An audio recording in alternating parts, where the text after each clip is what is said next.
ನೇರಳೆ ಹಣ್ಣು ಸೇವನೆಯು ಆರೋಗ್ಯಕ್ಕೆ ಒಳ್ಳೆಯದು ಎಂದು ತಿನ್ನುತ್ತೇವೆ. ಆದರೆ ಮಿತಿ ಮೀರಿ ತಿಂದರೆ ಆರೋಗ್ಯ ಹದಗೆಡುವ ಸಾಧ್ಯತೆಗಳಿವೆ. ಅದಕ್ಕಾಗಿ ಈ ಹಣ್ಣನ್ನು ಯಾವ ರೀತಿ ತಿನ್ನಬೇಕು ಅನ್ನೋದನ್ನು ಮೊದಲು ತಿಳಿಯಬೇಕು. ನೇರಳೆ ಹಣ್ಣು ಒಂದು ಸೀಸನಲ್ ಹಣ್ಣಾಗಿರುವುದರಿಂದ ಬೇಸಿಗೆಯಲ್ಲಿ ಹೆಚ್ಚಾಗಿ ಮಾರುಕಟ್ಟೆಯಲ್ಲಿ ಕಾಣಿಸಿಕೊಳ್ಳುತ್ತದೆ. ಇದನ್ನು ಜಾಮೂನ್ ಎಂದು ಕರೆಯುತ್ತಾರೆ.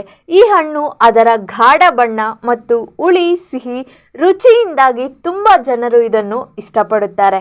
ಅನೇಕ ಆಯುರ್ವೇದದ ಗುಣಗಳನ್ನು ಹೊಂದಿರುವ ಈ ಹಣ್ಣಿನಲ್ಲಿ ವಿಟಮಿನ್ಗಳು ಹೇರಳವಾಗಿವೆ.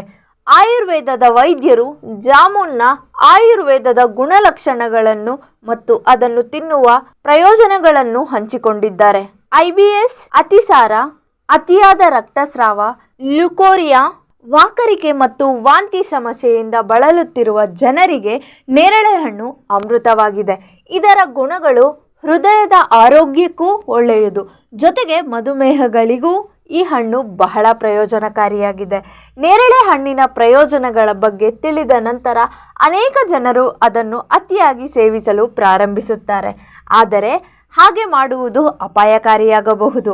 ಆಯುರ್ವೇದದಲ್ಲಿ ನೇರಳೆ ಹಣ್ಣಿನ ಸೇವನೆಗೆ ಸಂಬಂಧಿಸಿದ ಕೆಲವು ವಿಷಯಗಳ ಬಗ್ಗೆ ಗಮನ ಹರಿಸಲು ಸಲಹೆ ನೀಡಲಾಗಿದೆ.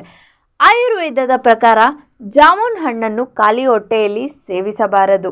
ಇದಲ್ಲದೆ ಈ ಹಣ್ಣನ್ನು ತಿಂದ ನಂತರ ಮತ್ತು ಮೊದಲು ಕನಿಷ್ಠ 1 ಗಂಟೆವರೆಗೂ ಹಾಲನ್ನು ಕುಡಿಯಬಾರದು. ಒಂದು ವೇಳೆ ಹಾಗೆ ಮಾಡಿದರೆ ಪ್ರಯೋಜನಗಳ ಬದಲಿಗೆ ಆರೋಗ್ಯ ಸಮಸ್ಯೆಗಳು ಉಂಟಾಗಬಹುದು.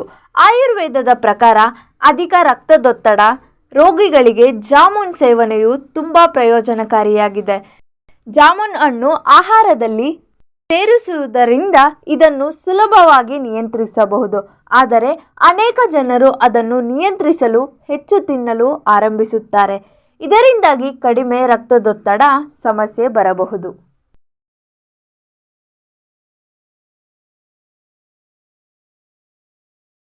ಮೆಂಡು ನ್ಯೂಸ್ ನೆಟ್ವರ್ಕ್, ಸತ್ಯದ ಕನ್ನಡಿ.